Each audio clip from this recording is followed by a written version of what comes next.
The moon is quite possibly the most important part you can know in your birth chart. Naturally, as human beings, we are driven by emotion, and with the moon being the planet that represents our emotions, knowing your moon sign tells you what emotions you're going to struggle with, what you need for emotional fulfillment, and what emotional patterns you're going to have.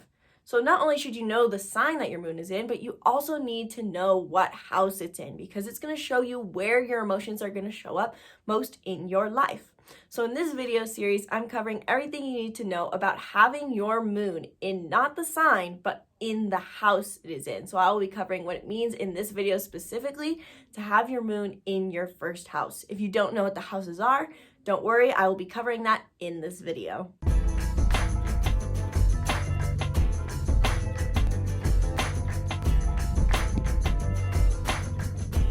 Hello and welcome to the Be the Hero channel. My name is Isabelle and I help you understand who you are using personality typing and astrology. I do this because I was the kind of person who just didn't understand who I was no matter what I did. Some people it came naturally for them to understand how they felt or who they were, what their desires were. I was not that person. I needed a system to figure it out. And so I got into psychology, I got into the Enneagram, the Myers-Briggs, everything, including astrology. And now these systems have not only helped me understand who I am, but helped me grow as a person and live a more fulfilling life.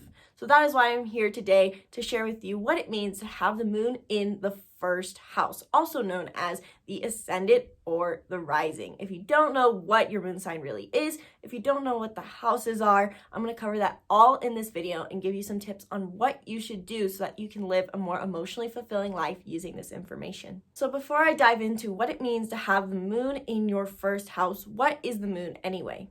The moon is the planet of emotion. It shows us what emotions we're going to struggle with, what emotions we need for fulfillment, what we seek for emotional fulfillment, what emotional patterns we tend to have, and also what we need for a feeling of home. Oftentimes people don't see our moon sign, though it is considered part of our big three, with our sun, moon, and rising. That's considered a main part of us. It's something that people don't see until they get close to us because it is our emotional body. So knowing your moon sign not only tells you your emotional patterns and fulfillment, but it shows you who you are at your core. So your moon, the sign that your moon is in, is going to tell you what those emotions tend to be. If you have a moon in Aries, you're impulsive. If you have a moon in Taurus, you're going to be very grounded and need a lot of stability. If you have a moon in Cancer, you're going to be emotional softy like me because the moon in Cancer. That is what the sign your moon is in. In this video series, I'm covering what it means to have your moon in a certain house. So I like to think of it as the sign that your planet is in this case, the moon, shows you the archetype energy you're going to embrace in that area of life. So the moon is the planet of emotion. And when applied to the archetype of Aries, it gives our emotions a layer of impulse and passion and fire.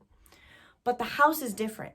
The house is the 12 areas of our life. There's 12 houses, and depending on what house your moon is in is going to show where in your life your emotions are going to show up the most.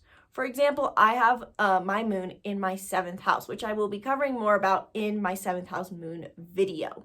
But that basically means that my emotional fulfillment comes a lot from partnership, from being with another person. And so I seek out partnership very often. So when you have your moon in your first house, you're going to have a completely different situation. And it's going to show you where in your life your emotions are going to show up the most. And it's also going to tell you where you're going to seek emotional fulfillment the most. So let's dive into what it means to have your moon in your ascendant, your rising, or also known as simply the first house. The first house is the house of identity. It comes first. And a quick note about the houses is that each house reflects one of the zodiac archetypes. So Aries reflects the first house. The second house reflects Taurus. So similar themes can show up. And again, the big difference here is that the zodiac signs represent the archetype energy we're going to embrace, whereas the house is the area of life. It's just about the tangible reality, so to say. So the first house represents some Aries themes in the tangible sense. So the first house represents our identity, the sense of self. It's where we first start meeting the world. We're interacting with the world as we have come out of the womb, so to say, and we're trying to build a sense of who we are. Because naturally, when we come into this world, we need a sense of self in order to interact with our environment and to have a sense of security. So when it comes to the first house, we have themes of identity coming up about who we are, how we present ourselves to other people, what our first impression is that we give off to other people, and so much more. You've probably already heard of the first house without knowing it if you're new to astrology, because it is also known as your rising or ascendant. So commonly when we get into astrology, people ask us, what's your big three? And that refers to our sun sign, our moon sign, and our rising. So our rising sign is how we appear to other people. So what does it mean to have your moon in the first house of appearance? When your moon sign, the planet of emotion, is in the first house of appearance, your emotions are likely on the surface. People very easily see your emotional side.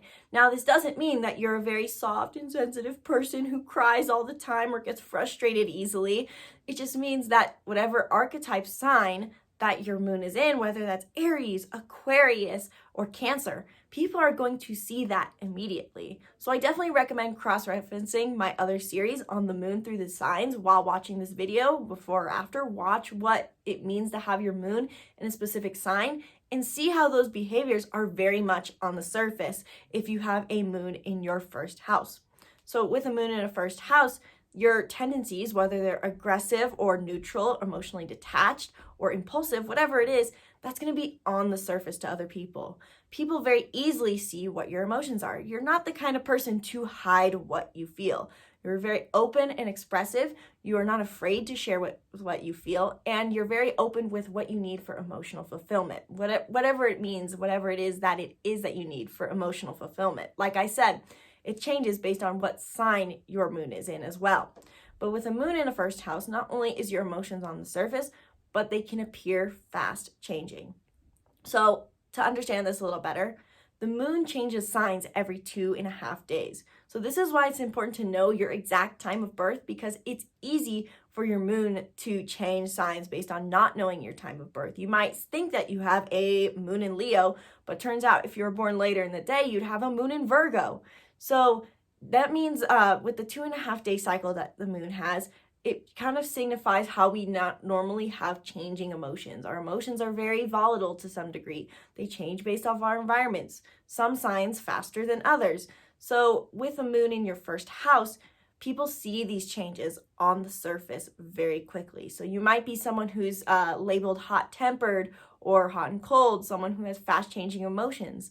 And it's not that you actually have more fast-changing emotions than other people. It's just that you don't hide it. It's on the surface. You're not afraid of showing people your highs and lows. So you're the kind of person probably who, when they wake up in the morning, they're on top of the world, super happy, and then all of a sudden when your friend sees you later in the day, you're emotionally down and depressed and sad, appearingly, and they can think, what the heck, you were happy this morning. It's not that you're emotionally imbalanced more than other people, it's just that you show this on the surface. Having a moon in your first house doesn't just mean that your emotions are on the surface, it also means that your emotions are very much part of your identity, because that is what the first house also rules. It's not only how we appear to other people, it's what we identify as, it's our sense of self. So people with a moon in their first house can often feel very wrapped up in their emotions. They feel with those increasingly intense highs and lows, they can often get so wrapped up in them, and they can even guilt trip themselves for their constant changing emotions. Eventually they can find some acceptance for themselves, but accepting those highs and lows can be hard because they feel like everything that they feel is who they are. Now, while our emotions are part of who we are, it's not the only thing that makes us who we are. And that can be something that the moon and first house person can keep in mind to practice compassion for themselves. You might easily get identified with what you feel. And when you're happy, you feel like the best thing in the world. You feel like you are happiness. And when you're sad, you feel like you're a terrible person because you shouldn't be sad. And you can get so wrapped up in that emotion that you don't know how to get out. So notice that identification with your emotions and see how it serves you. In the positive sense, you're a very emotionally aware person, and this is a gift. If someone, for example, had a moon in their 12th house, their emotions are buried so deep that they don't know what to do with them or how to feel them. So you have a gift here of emotional awareness that other people would beg for. So don't take for granted that emotional awareness. Just dance with it and notice when your emotions are you're getting too wrapped up in your emotions. Notice that and ask yourself what you want to feel instead. Remember, our emotions, while they can be subject to our reality, they can also be something that we have a choice over. After all, everything that we feel is a choice. We can choose to change our frequency by choosing to let things go or choosing to let things in. So if you have a moon in your first house, notice your emotions, notice how those highs and lows, and work with it. If you enjoyed this video and this helped you understand what it meant to have a moon in your first house, please leave a comment below and let me know. Let me know what else you're struggling with, as our moon sign can oftentimes be hard to work with. What are you struggling with your moon in first house? Let me know in the comments below and maybe I can help you out. While you're down there commenting, head to the link in the description for my free birth chart workbook. So if you're someone who is new to astrology and doesn't quite understand even the basics of their chart, or if you're someone who has been obsessed with astrology for a long time, you've taken in all the information and you just don't quite know how to even apply the information to help you live your best life, this person was me, by the way. If that is you as well, get the birth chart workbook. It is free and it walks you through the basics of your chart through journal prompts to help you understand how to apply the parts of your chart to actually use them to live a life in alignment with your soul's unique energetic imprint. This workbook includes information on your moon sign, not only the sign it's in, but also the house. So head to the link in the description below to get the free birth chart workbook. While you're down there, you might want to check out Be the Hero Academy and the Making Mindfulness Fun Bundle. Be the Hero Academy is our group coaching membership where we guide you through the process of loving yourself, practicing self-care, and breaking free of your limitations so that you can be the hero of your story. And guess what? Everyone is a hero of their story. That's not some dramatic thing that is only for the special people. We are each the main character of our lives. So if you want some inspiration, motivation, and group coaching to help you live in alignment with your soul's purpose, with live the life of fulfillment, then the Be the Hero Academy is for you.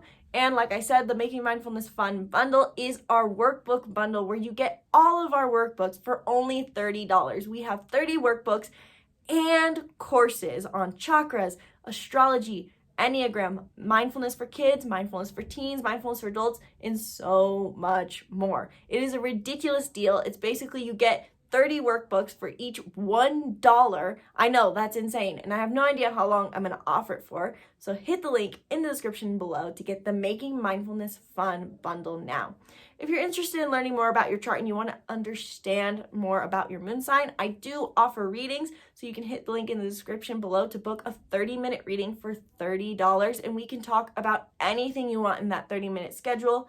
You can ask basic questions. You can dive deep into certain aspects. If you want to talk about how different astrology points and planets play on each other, we can talk about that. So book your reading in the description below. But start with getting the free birth chart workbook. If that is all overwhelming for you, it's all in the link in the description below. Go watch your video on what it means to have your moon in your sign. Be sure to subscribe to our YouTube channel and stay tuned for more videos on the moon through the houses. Thank you guys so much for watching this video. Once again, I am Isabelle. So from my heart to yours, namaste, and thank you for joining me.